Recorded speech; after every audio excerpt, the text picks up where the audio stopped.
पर जिसकी राजस्थान में फर्स्ट रैंक है, उसका महाराजा कॉलेज में एडमिशन नहीं हुआ। ये बोर्ड को जाके समझाना पड़ेगा कि बोर्ड बच्चों के इतने नंबर दे दे के दिमाग खराब मत कर, बच्चों को वास्तविकता बता कि इनको ज्यादा चीजें आती। पंगा क्या हुआ था, अपने सीबीएसई वालों ने नंबर बांटने शुरू किए थे। ये लंका सीबीएसई वालों की लगाई हुई है? अब नहीं देते, तुम्हारे कम आगे होंगे।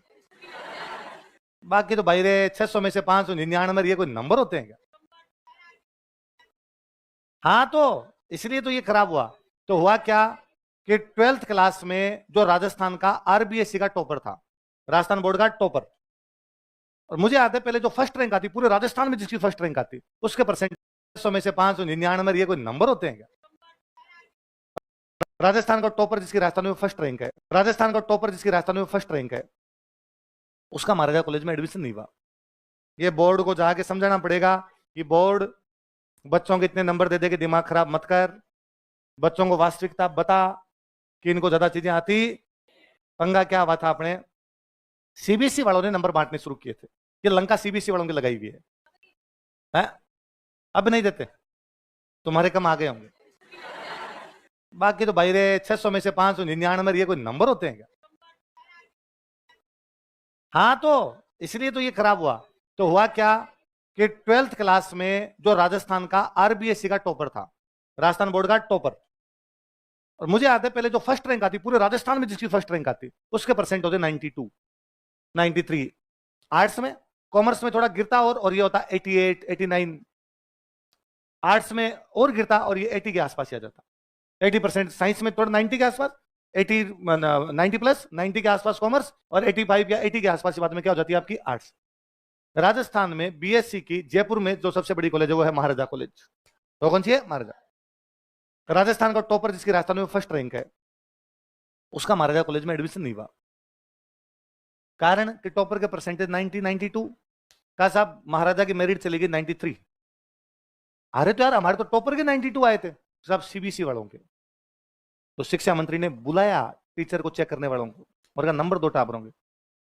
तो राजस्थान का बच्चा, राजस्थान का टॉपर राजस्थान की कॉलेज में एडमिशन नहीं ले पाएगा, फिर क्या करेंगे? फिर नंबर बांटने शुरू किए मास्टरों ने। तो ऐसा, अब लो तुम नंबर कैसे दिए जाए। फिर जितने बांटने थे उतने बांटे, जितने बांटने थे उतने बांटे, फिर तुम्हारे यूं धोबे भर भर के नंबर है। 94 आए, 96 आए, इतने इतने नंबर तुम्हारे आने शुरू हो गए।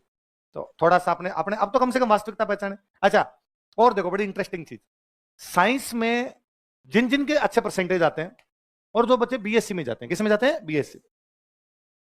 आपको पता है बीएससी फर्स्ट ईयर में कितने लोग पास होते हैं सरकारी कॉलेजों में? बेसिकली रिजल्ट मुश्किल 33%।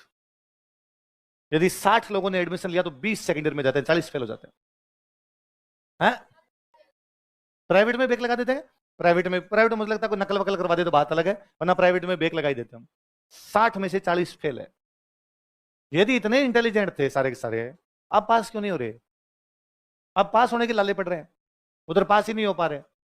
ये कहीं आर्ट्स कॉमर्स में, आर्ट्स में तुम्हारे 12th में नंबर आए हुए हैं किसी के 80%, किसी के 85%, बी हो रही है तुम्हारी 57% से, उधर नंबर ही नहीं आ रहे। वो जो टॉपर है सारे के सारे साइंस वाले, उधर आईआईटी की मेरिट तो बहुत नीचे जा रही है, और टॉपर सारे के सारे एग्जाम दे रहे हैं, वहां क्यों नहीं आ रहे नंबर? क्योंकि इधर बांट दिए। यूं ही ले, तू क्या याद रखेगा, दातार मास्टर मिला था कोई। और पिछले कुछ सालों में फिर ये और कहना शुरू किया कि बच्चों के जब नंबर कम आते हैं तो डिमोरलाइज हो जाता है, उनमें डिप्रेशन आता है। तुम्हें आता है क्या?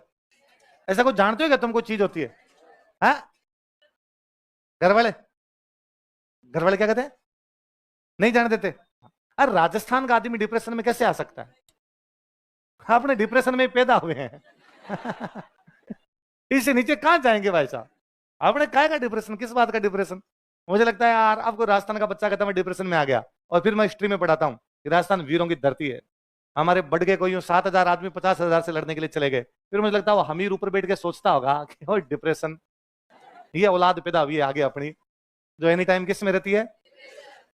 नए नए वर्ड सीख कर रहे। सर एक्चुअली मैं थोड़ी एंजाइटी फील कर रहा हूँ ये एक्चुअली एंजाइटी दोनों मैंने तेरे से सुने, मेरे को दोनों ही नहीं आ रहे तो अपने शब्दों पे हमेशा ध्यान देना, भाषा सुधारनी है ना। आज से आज ये भी हमेशा ध्यान रखना है कि आपको कोई वर्ड नहीं लिखना है, आप लिखा ही मत करो, उसको छोड़ लिया करो, खड़े होकर पूछ लिया करो सर लिखें कैसे।